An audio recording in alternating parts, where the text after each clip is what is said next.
हो गया? आपने आप बताइए बताइए, माइक आपके पास है, पूछो। माइक आपके पास है ना?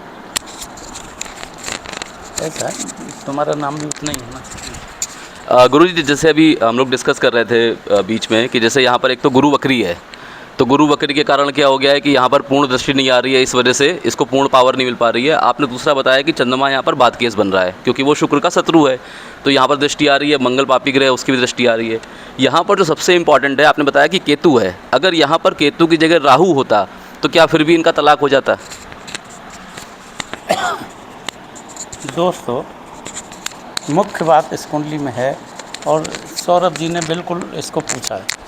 देखिए, मैंने आपको बताया चंद्रमा वाद केस है क्योंकि नवम भाव का स्वामी है। स्थिर लगन के लिए नवम भाव का स्वामी वाद केस होता है। वाद केस का उपयोग कैसे होता है यह आपको देखना है। लेख तो आपने बहुत देखे होंगे, लेकिन अब मैं उसका उपयोग बता। चंद्रमा का असर वृष राशि सप्तम भाव पर आ रहा है, तो यह सप्तम भाव के कार्यों में बाधक बन रहा है। नोट करिए, सप्तम भाव के कार्यों में बाधक बन रहा है। केतु की दृष्टि आ रही है, गुरु की भी दृष्टि आ रही है। 50% गुरु की दृष्टि आ रही है, जैसे मैंने बताया तांका झाकी करता है। लेकिन गुरु बहुत ताकतवर नहीं है। गुरु ताकतवर क्यों नहीं है? क्योंकि गुरु की राशि में राहु बैठा है, इसलिए गुरु में भी थोड़े से राहु के गुण हैं। राहु का प्रभाव लेकर यह सप्तम भाव पर दृष्टि डाल रहा है। यह मुख्य बात है जो देखनी। जब चंद्रमा में एक दोष हो गया, शनि तीसरे भाव का स्वामी है, दूसरा दोष हो गया, शुक्र में अपने आप में दो दोष हैं, डबल मार्केस है, ये एक दोष हो गया। ऐसी स्थिति में जातक के विवाह के बनने की संभावनाएं कमज़ोर हो जाती हैं। जातक का विवाह की स्थिति कमज़ोर हो जाती है। जिनको आप देख रहे हो क्या कमज़ोरी हुई। अगर जैसे सौरभ जी ने कहा केतु की जगह राहु होता तो रायता बहुत ज़्यादा फैल जाता, मुकदमेबाजी हो जाती और वह घटना रोज़ लोगों के जीवन में आगे पीछे उभरती रहती। इसमें क्या है कि पत्नी अलग रहती है, मोदी जी अलग रहते हैं, दोनों का कोई आपसी संपर्क नहीं है, बातचीत भी नहीं होती है, ऐसा हमें ज्ञात हुआ। तो उसके कारण सिर्फ यही है, यह आप अच्छी तरह से देख रहे हैं। अब इसमें मैं आपको मोदी जी की प्राइम मिनिस्टर बनने के योग को बताऊंगा। लोगों का कहना होता है बुध आदित्य योग बन रहा है जी, गुरु दसम भाव को देख रहा है जी, दसम भाव में शनि बैठा है जी, दसम भाव में शुक्र बैठा है जी, ये इस तरह के 10 राजयोग बनते हैं। लेकिन वास्तविकता ये नहीं है। वास्तविकता ये है, कोई भी व्यक्ति, दुनिया का कोई भी व्यक्ति कई कारणों से राजनेता बनता है। आम व्यक्ति जब राजनेता बनता है जब दसम भाव का संबंध अर्थात पार्लियामेंट का संबंध राजनेता से होता है और राजनेता सप्तम भाव का स्वामी होता है। जब ये दोनों एक दूसरे से मिले एवं दसम भाव एवं दशमेश पर सूर्य का प्रभाव हो, तब वह राजनेता बनेगा। अगर दसम भाव या दशमेश में से एक पर सूर्य का प्रभाव है तो सरकारी नौकरी में चला जाएगा। यह मेरा विशेष शोध है। यह विशेष शोध है जिसको मैंने अगस्त ऋषि, नंदीकेश्वर ऋषि, शुक ऋषि एवं अन्य ग्रंथों से खोज कर निकाला है। इस चीज़ के कारण देखा। अब इस कुंडली में क्या छलावा करते हैं ग्रह, राजनेता बनाने के लिए छलावा क्या करते हैं वो मैं आपको बताऊंगा। आप यहाँ पर दसम और 11 भाव को समझ लो।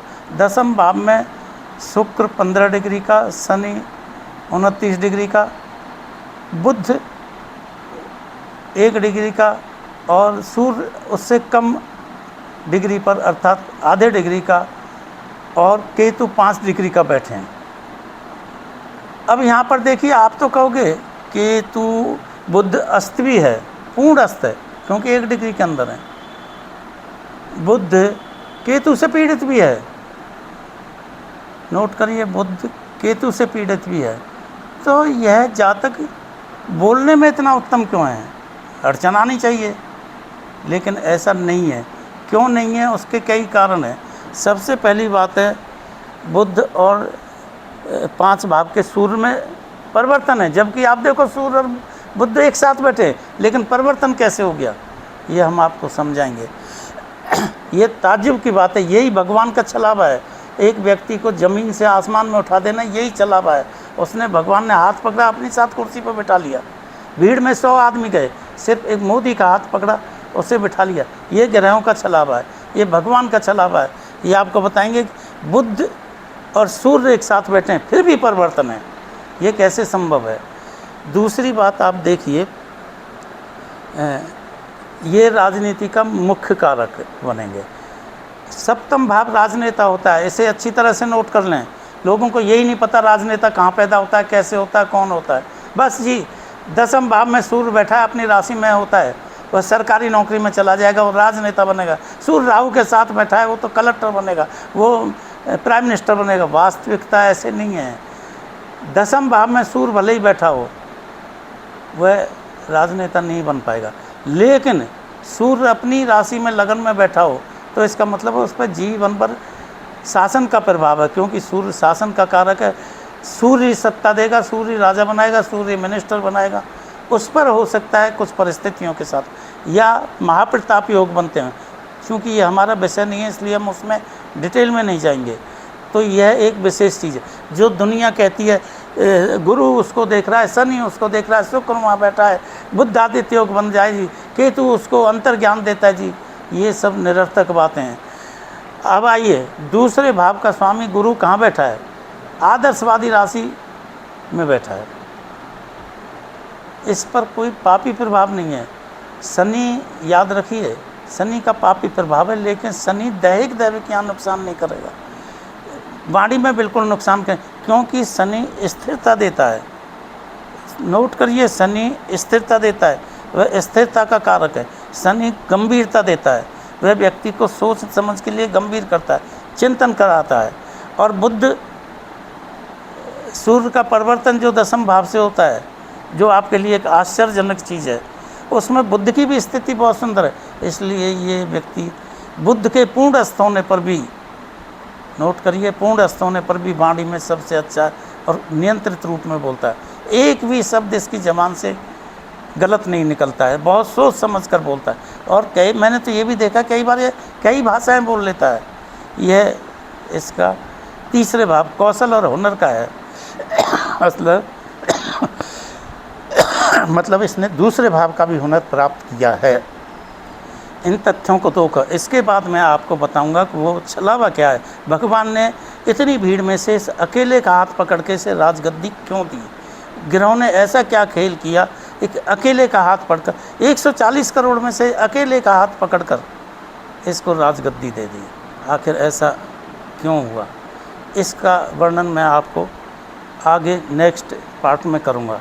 याद रखिए, अगर किसी को कुछ सवाल पूछ रहा हो तो मेरे से फ़ोन नंबर 9881635479 पर पूछ सकते हैं, या मेरे ग्रुप में ऐड हो सकते हैं। अगर आप ज्योतिष जानते हैं तो ग्रुप में ऐड हो सकते हैं, वहाँ मेरे से क्वेश्चन कर सकते हैं। मेरा हर छात्र आपको ये जवाब देने में सक्षम है।